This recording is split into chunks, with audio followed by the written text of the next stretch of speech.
Polisi tangkap pengemudi ojol pelaku ruda paksa.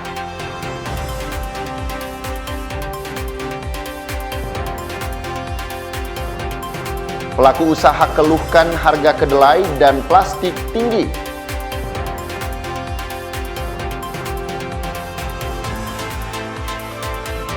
Bupati tinjau jaringan irigasi Ayong rusak.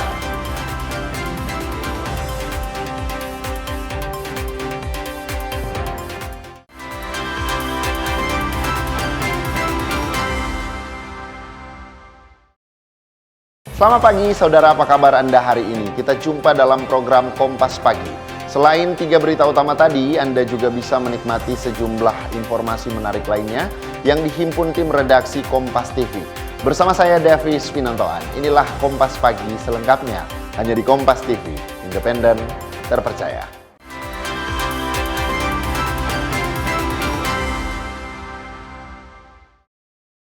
Kita awali dari info yang pertama, saudara. Kasus dugaan perundungan terhadap seorang siswi di Telaga Biru, Kabupaten Gorontalo viral di media sosial. Peristiwa ini diduga dipicu kesalahpahaman yang berujung pada tindakan kekerasan.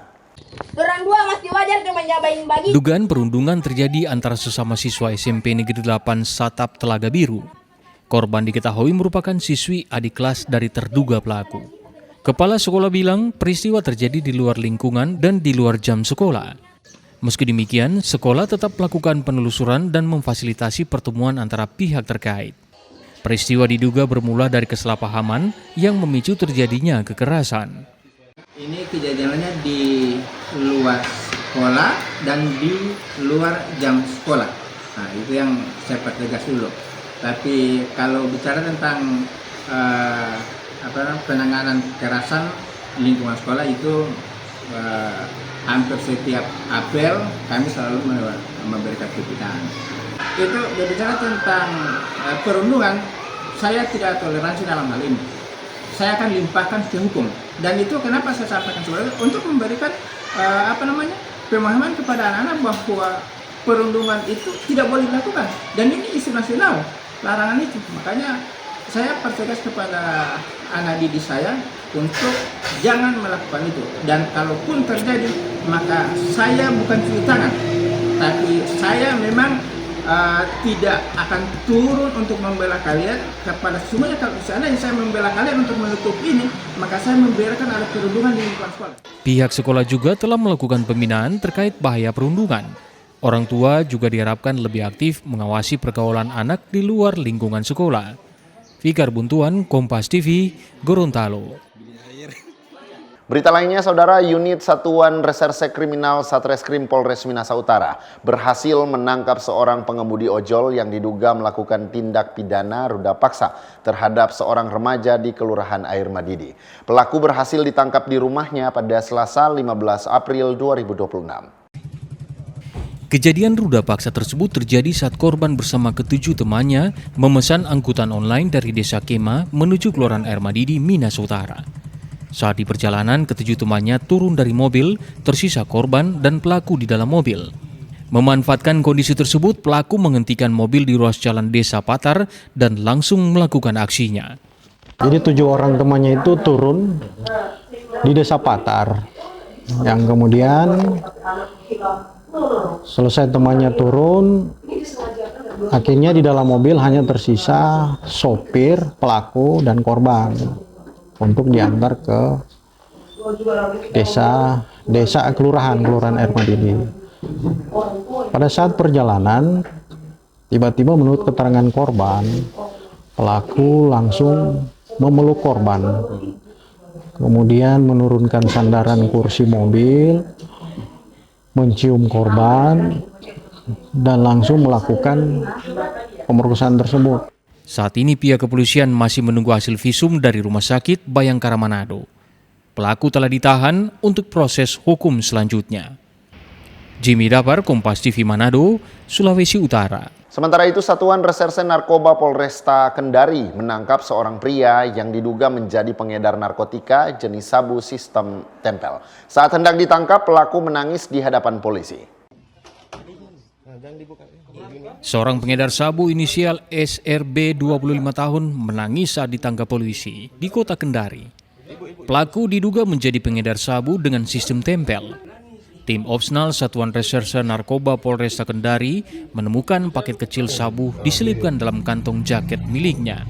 Polisi juga menggeledah kamar pelaku dan kembali ditemukan paket kecil berisi sabu serta barang bukti lainnya. Pelaku juga diminta untuk menunjukkan lokasi melakukan penempelan sabu yang dilakukan di beberapa tempat di kota Kendari. Kasat Reserse Narkoba Polresta Kendari AKP Andi Musakir Musni membeberkan total barang haram sabu yang disita dari pelaku sebanyak 48 saset siap edar dengan berat hampir 13 gram. Polisi masih melakukan penyidikan untuk mengungkap pemasok barang haram kepada pelaku. Pada saat tersangka posisi ada di wilayah BTN situ, kami lakukan RP penangkapan. Setelah kami lakukan penangkapan, sempat target itu dia menangis. Belum kami bertanya, dia menangis. Setelah itu kami panggil Pak RT selaku pemerintah setempat di wilayah BTN situ di daerah Batu Londo. Kami lakukan interogasi. Kita temukan paket di jaketnya, saku kanan sini. Setelah itu kita kembangkan di kamarnya, kita temukan 42 saset sudah siap edar, 40 paket. Dengan timbangan, ini barang bukti yang ada di sini, keseluruhan 42 paket di dalam. Setelah itu kita interogasi kembali, cek di HP-nya itu, ternyata dia habis menempel.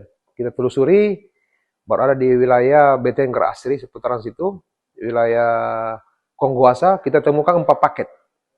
Sudah ditempel, kami ambil, setelah itu interogasi, sudah tidak lagi. Akibat perbuatannya, pelaku harus mendekam di sel tahanan Mapolresta Kendari dan terancam hukuman 5 tahun penjara sesuai Undang-Undang Narkotika. Silvian Zakia, Kompas TV Kendari, Sulawesi Tenggara. Info berikutnya, Saudara, Satuan Reserse Narkoba Polresta Manado berhasil menggagalkan 2 kasus peredaran narkotika jenis sabu dalam kurun waktu 2 pekan. 2 tersangka utama berhasil diamankan beserta barang bukti. Kasus pertama terungkap di kawasan Terminal Malalayang. Petugas menangkap tersangka berinisial AAL umur 42 tahun dengan barang bukti 7 paket kecil dan 1 paket sedang sabu. Berdasarkan penyelidikan, narkotika tersebut dikirim dari Kota Palu, Sulawesi Tengah. Pelaku menyamarkan barang haram itu di dalam kotak P3K untuk mengelabui petugas angkutan darat.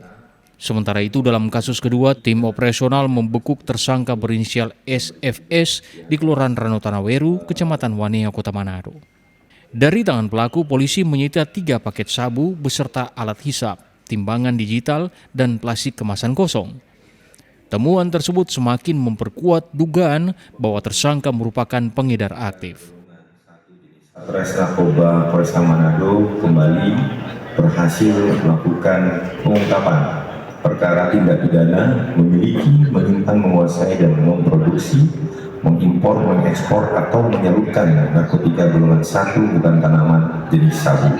Berdasarkan laporan polisi model A nomor 17 4 Romawi 2006 SPKT Sat Narkoba Resta Manado tanggal 1 April 2006 dengan TKP yaitu Terminal Malalayang, Kelurahan Malalayang 2, Kecamatan Malalayang, Kota Manado. Adapun identitas dari pelaku berinisial KL, umur 42 tahun, kemudian pekerjaan swasta, beralamatkan Jalan Cendrawasih, Kelurahan Melendeng, lingkungan 1 Kecamatan Pal 2, Kota Manado. Barang bukti yang berhasil diamankan dan dilakukan penyitaan terhadapnya berupa 8 paket plastik bening kecil yang berisi dugaan narkotika golongan 1 jenis sabu, 1 buah alat hisap sabu atau bong, 1 buah pipet kaca, 1 buah sedotan plastik, 1 buah dus paket kiriman PT Golden Harvest Trans agensi dari Palu. Kedua tersangka beserta barang bukti saat ini telah diamankan di Mapolresta Manado untuk menjalani proses hukum lebih lanjut. Jimmy Dapar, Kompas TV Manado, Sulawesi Utara. Saudara, tim tangkap buron atau tabur Kejaksaan Tinggi Sulawesi Utara berhasil menangkap Alfitzer Rastra Mongi alias Ical, seorang buron yang masuk dalam daftar pencarian orang Kejari Minasa. Ical yang masuk dalam DPO ini merupakan terpidana dalam kasus pengerusakan hutan. Sempat menjadi buron selama kurang lebih 2 tahun, Alfitzer Rastra Mogi alias Ical ditangkap tim tabur Kejaksaan Tinggi Sulawesi Utara yang dipimpin Asisten Intelijen Kejati Sulut Eri Yudianto pada Selasa 14 April.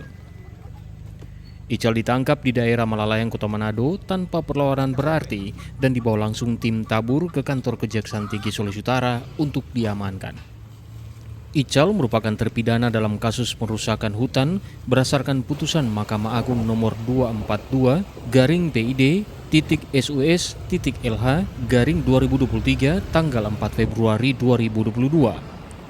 Dalam perkara ini, terpidana terbukti dengan sengaja mengangkut dan memiliki hasil hutan berupa kayu yang tidak dilengkapi dokumen surat keterangan sahnya hasil hutan dan dinilai melanggar Undang-Undang Nomor 18 Tahun 2013 tentang pencegahan dan pemberantasan perusakan hutan. Dalam putusan pengadilan, terpidana dijatuhi hukuman 1 tahun dan denda sebesar 500 juta rupiah. Ical masuk dalam daftar pencarian orang atau DPO sejak 11 Januari 2024. Melakukan penangkapan buron yang selama ini kita melakukan pencarian dan pemetaan selama kurang lebih 2 tahun terhadap terpidana ARM alias Ical, yang mana terpidana ini dipidana berdasarkan putusan pengadilan nomor 195 tahun 2020 junto putusan Mahkamah Agung nomor 242 tahun 2022. Dengan demikian putusan ini adalah bersifat inkrah atau mempunyai kekuatan hukum yang tetap. Terpidana menjalani hukuman pidana karena yang bersangkutan melanggar pasal 83 ayat 1 huruf B junto pasal 12 huruf E Undang-Undang nomor 18 tahun 2013 tentang kehutanan.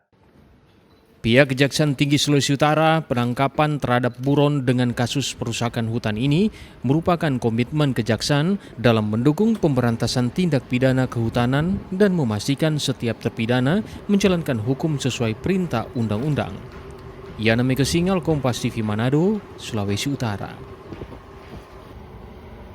Saudara, pelaku usaha keluhkan harga kedelai dan plastik tinggi. Akan kami hadirkan usai jeda. Tetaplah bersama kami.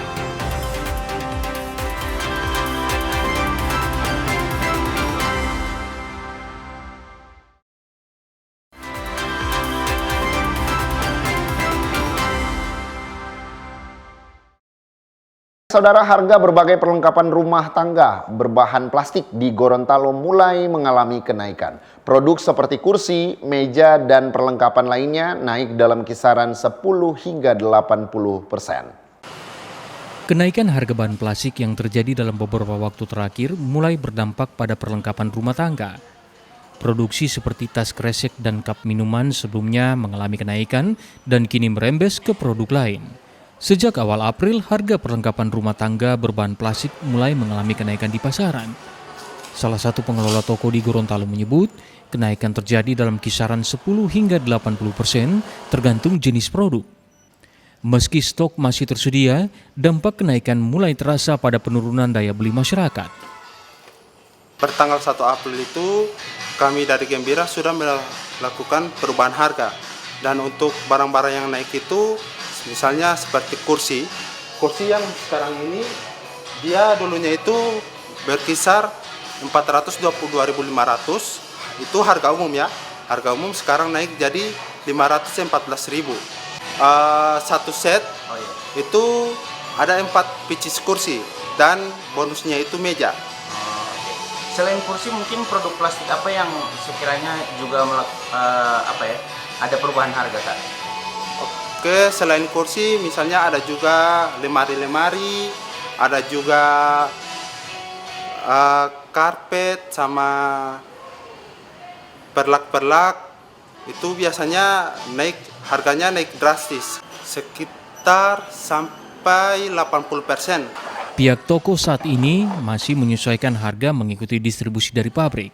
Kondisi ini diperkirakan masih akan berlanjut selama pasokan dan harga bahan baku belum stabil. Fikar Buntuan, Kompas TV, Gorontalo. Sementara itu, naiknya harga kedelai dan plastik dikeluhkan oleh para pelaku usaha, terutama bagi penjual gorengan. Kondisi ini dinilai mengganggu usaha berjualan gorengan karena membebani biaya produksi. 2 pekan sejak harga kedelai dan plastik naik akibat perang di Timur Tengah, sejumlah pelaku usaha mulai merasakan dampaknya. Di Kota Manado, kondisi ini turut dikeluhkan oleh penjual gorengan karena dinilai membebani biaya produksi berkali-kali lipat. Menyiasati kondisi ini, para penjual terpaksa menaikkan harga jualan mereka dari Rp2.000 per picis menjadi Rp2.500 per picis.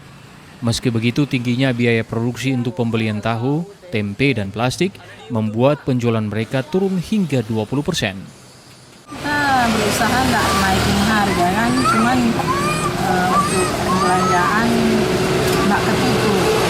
Jadi kita nggak mau yang tadinya 2.000 sekarang menjadi 2,5 gorengan.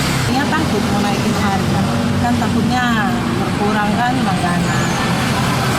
Ya ada pengurangan juga sih, karena orang beli kadang kok dana ya mbak 2,5. Cuma mau jelaskan bagaimana, semua jual sok tahu kan penurunan. Sementara itu, hingga Kamis sore, harga plastik terpantau masih dijual secara bervariasi, mulai dari Rp60.000 hingga Rp65.000 per pak, naik dari harga normal Rp40.000 per pak. Sedangkan harga jual tahu dan tempe juga masih tinggi, di kisaran Rp120.000 hingga Rp125.000 per ember.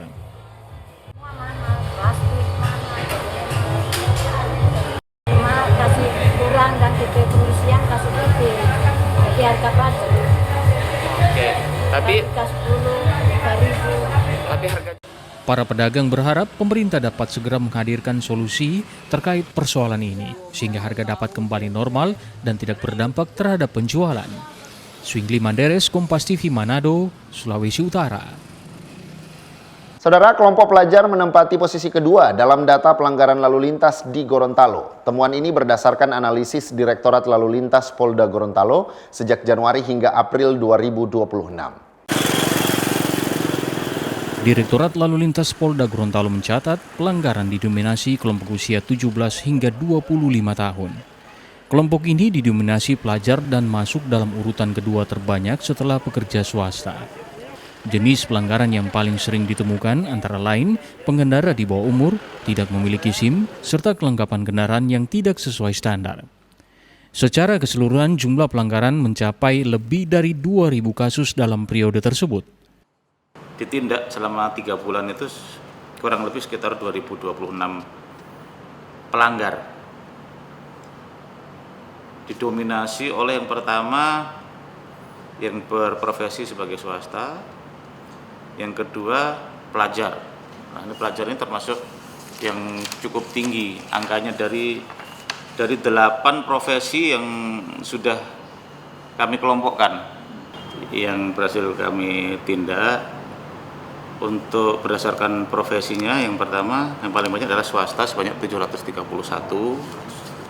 ya. Untuk yang kedua berprofesi sebagai pelajar 490, yang ketiga sebagai pengemudi sebanyak 267,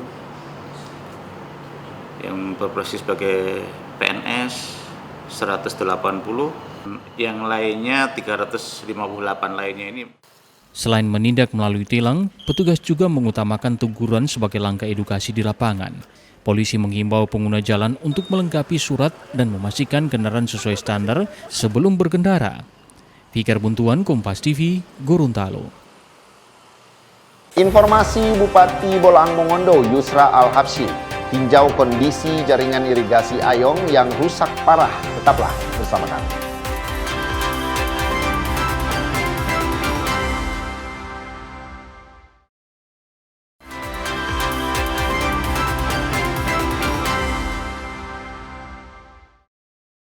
Terima kasih Anda masih bersama kami di Kompas Pagi. Saudara, pemerintah Provinsi Sulawesi Utara menggelar rapat koordinasi daerah pembangunan keluarga, kependudukan dan keluarga berencana atau program Bangga Kencana.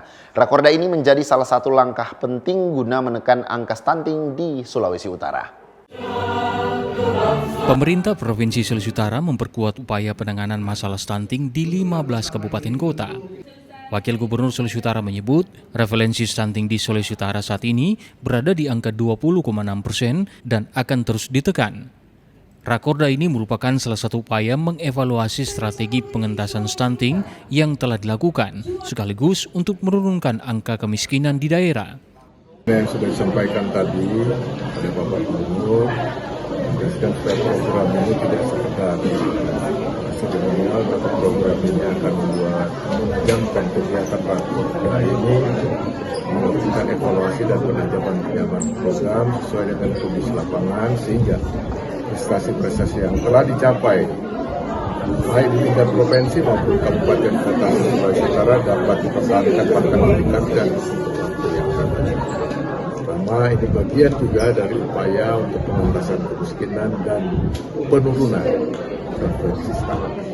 Hingga Februari 2026, langkah strategis penanganan stunting telah dilakukan berupa penyaluran 3.560 bantuan nutrisi bagi keluarga berisiko stunting, perbaikan hunian layak huni, penyediaan akses air bersih, hingga pembangunan jembatan.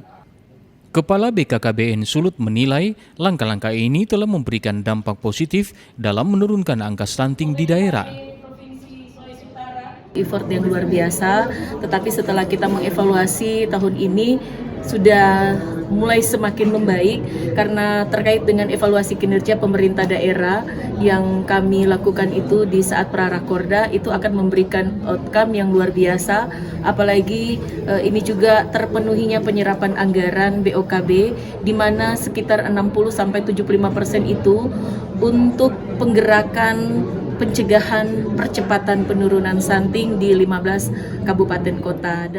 Kendati telah menempuh berbagai langkah strategis, pemerintah berharap pihak keluarga tetap harus menjadi pilar kunci yang mengambil peranan paling besar. Swingli Manderes, Kompas TV Manado, Sulawesi Utara. Kita ke berita lainnya, Saudara. Pangdam 13 Merdeka Maijen TNI Mirsa Agus melakukan kunjungan kerja di Kabupaten Kepulauan Sangihe dan meninjau jembatan perintis Garuda di Desa BH yang berhasil dirampungkan personil TNI di Kodim 1301 Sangihe. Jembatan perintis Garuda ini merupakan program pemerintah dalam menyiapkan akses yang lebih memadai bagi masyarakat, terutama di daerah berkarakteristik khusus. Inilah visual jembatan perintis Garuda di Desa BH, Kabupaten Kepulauan Sangihe, Provinsi Sulawesi Utara, yang berhasil dirampungkan pengerjaannya oleh personil TNI di Kodim 1301 Sangihe. Jembatan sepanjang 8 meter dan lebar 3,5 meter di atas Sungai Kengkima Desa BH ini menjadi salah satu infrastruktur penting yang membantu mobilitas masyarakat setempat. Pangdam 13 Merdeka Maijen TNI Mirsa Agus memberikan apresiasi kepada semua pihak yang telah berkontribusi dan berkolaborasi bersama menuntaskan jembatan perintis Garuda yang hadir bagi masyarakat di wilayah perbatasan seperti di Kabupaten Kepulauan Sangihe, Sulawesi Utara. Kehadiran jembatan perintis ini diharapkan mampu mendorong konektivitas masyarakat yang berdampak terhadap pertumbuhan ekonomi di daerah.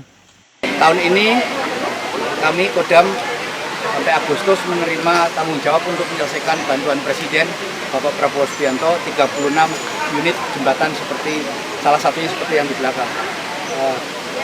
2 minggu lalu kami peletakan baru pertama di Manado, di Minahasa Utara juga, jembatan gantung. Jadi Bapak Ibu sekalian, terima kasih kepada Bapak Bupati dan Bapak Pemda Sangihe yang telah mengkomunikasikan sehingga kita dengan masyarakat bisa melanjutkan pembangunan ini. Apabila ada tempat-tempat lain yang sangat mungkin membutuhkan seperti ini, bisa silahkan lewat Pak Kondim atau Dan Kamil, berjenjang kita ajukan ke atas. Nanti Bapak Presiden Prabowo Subianto akan melihat apakah ini benar-benar berfungsi untuk masyarakat langsung atau bagaimana. Ya, intinya sekarang TNI Angkatan Darat diberikan tugas tambahan oleh Bapak Presiden lewat jembatan seperti ini, Koperasi Merah Putih. Kami pemerintah daerah pada dasarnya siap mendukung apapun itu perintah Pak Presiden, dari lahan, dari kesiapan lokasi, dan sinergitas seperti ini intinya untuk kesejahteraan masyarakat. Jembatan perintis Garuda yang dibangun di Desa BH, Kecamatan Tabukan Utara ini adalah salah satu dari total 36 jembatan yang direncanakan akan dibangun di wilayah Kodam 13 Merdeka. Yana Mika Singal, Kompas TV Sangihe, Sulawesi Utara. Berita lainnya, Saudara, Direktorat Jenderal Bea Cukai Sulawesi Utara bagian utara mencatatkan kinerja positif pada triwulan pertama 2026, di mana realisasi penerimaan negara dari sektor bea cukai yang berhasil dihimpun senilai 555,13 miliar rupiah, yang setara dengan 21,76% dari target sepanjang tahun 2026. Capaian realisasi penerimaan negara yang meliputi target di triwulan 1 2026 ini disampaikan Kepala Kantor Wilayah Direktorat Jenderal Bea Cukai Sulawesi Utara, Zeki Firmansyah, dalam kegiatan media gathering dan sosialisasi capaian kinerja DJBC Sulbaktara yang berlangsung di Gedung Keuangan Negara, Manado pada Kamis pagi.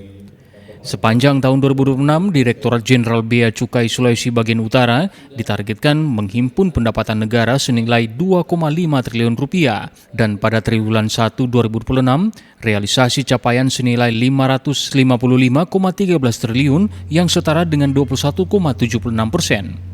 Kepala Kanwil DJBC Sulbaktara Zaki Firmansyah bilang, capaian ini melampaui target trajektori sebesar 18,30% atau 466,73%. Adapun sumber pendapatan negara yang dihimpun dari 3 provinsi yang menjadi wilayah kerja Dirjen Bea Cukai Sulbaktara berasal dari bea masuk dengan nilai pendapatan 451.079 miliar rupiah, bea keluar senilai 97,1 miliar, dan cukai senilai 6,1 miliar. Di triwulan pertama kami sudah mencapai 21,76%, ya, atau senilai 555 miliar yang kami peroleh dari 6 kantor pelayanan yang ada di bawah kami.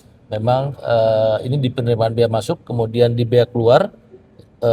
Di bea masuk itu juga mencapai 2,24 triliun atau 20,09%.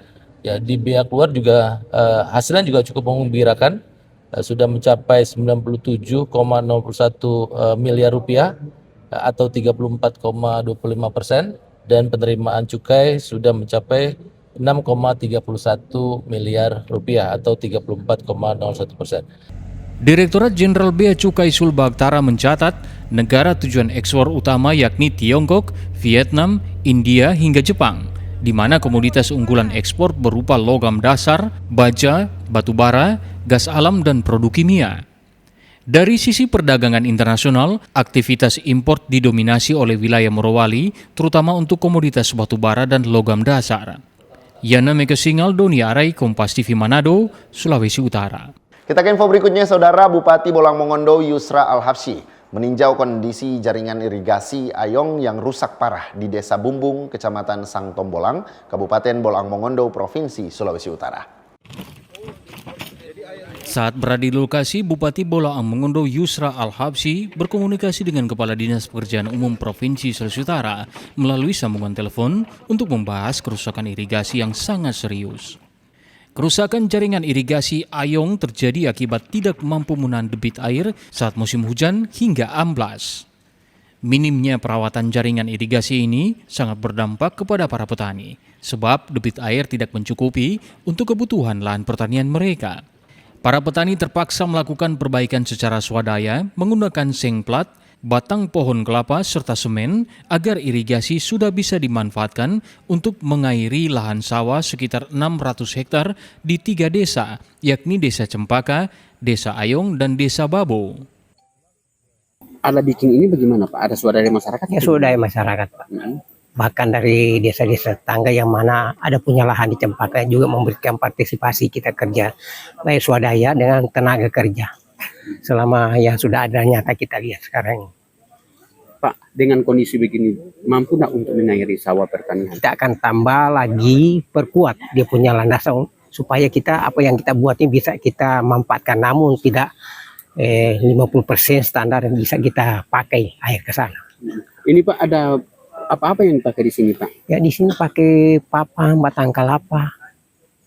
Jadi pakai semplat, Amin. Ini Pak, ada nggak perawatan dari Ya. dinas untuk aliran sungai ini? Kalau setahu saya, memang ini tidak pernah dapat perhatian. Ke atas hanya dibawa yang selalu diperbaiki. Saya pernah katakan baru-baru, saya bilang air dari laut mau kasih naik tahu karena masa dibawa diperbaiki tidak di atas, no air dari atas. Bupati Bolaang Mongondo Yusra Al-Habsyi bilang agar segera menindaklanjuti persoalan ini bersama pemerintah provinsi untuk perbaikan secara permanen. Tentu kami sebagai pemerintah di tingkatan daerah memiliki kewajiban untuk melakukan langkah-langkah konkret, termasuk diantaranya meninjau langsung. Dan ini telah kami koordinasikan dengan pemerintah provinsi. Mereka akan mengambil langkah, mudah-mudahan ini bisa segera ada jalan keluar. Karena berdasarkan data kurang lebih 600-an hektar lokasi sawah yang akan dialiri oleh jaringan ini. Kalau dia terputus, maka berarti akan ada problem di petani kita dan tentu berkaitan dengan ketahanan pangan kita di Bolaang Mongondo. Sehingga kan instansi teknis sekarang ini sudah koordinasi. Paling pokoknya kami akan berusaha untuk segera mencarikan jalan keluar agar ini bisa segera terselesaikan dan petani kita aman dalam mengelola lahan persawahannya. Kerusakan jaringan irigasi Ayong yang terjadi sejak 2 bulan terakhir ini juga membuat akses jalan kebun putus dan tidak bisa dilewati. Rahman Rahim, Kompas TV, Bolaang Mongondo, Sulawesi Utara. Kita beralih ke Sulawesi Tengah, saudara. Menjadi salah satu gerbang ekspor durian langsung ke Tiongkok, provinsi ini menjadi daerah penyumbang ekspor durian terbesar di Indonesia. Data Badan Karantina Indonesia mencatat, saat ini terdapat 8 rumah kemas durian yang beroperasi. Dari jumlah tersebut, 7 diantaranya berada di Sulawesi Tengah, sementara 1 lainnya di Jawa Barat. Dominasi rumah kemas ini menjadikan Kota Palu sebagai titik tolak ekspor langsung ke pasar Tiongkok. Terhitung sejak Januari hingga 12 April, nilai ekspor durian telah mencapai 377,5 miliar rupiah. Angka fantastis ini berasal dari pengiriman 4.077 ton atau setara dengan 151 kontainer. Volume ini menyumbang sekitar 88% dari total ekspor durian nasional yang mencapai 6.319,1 ton pada periode yang sama.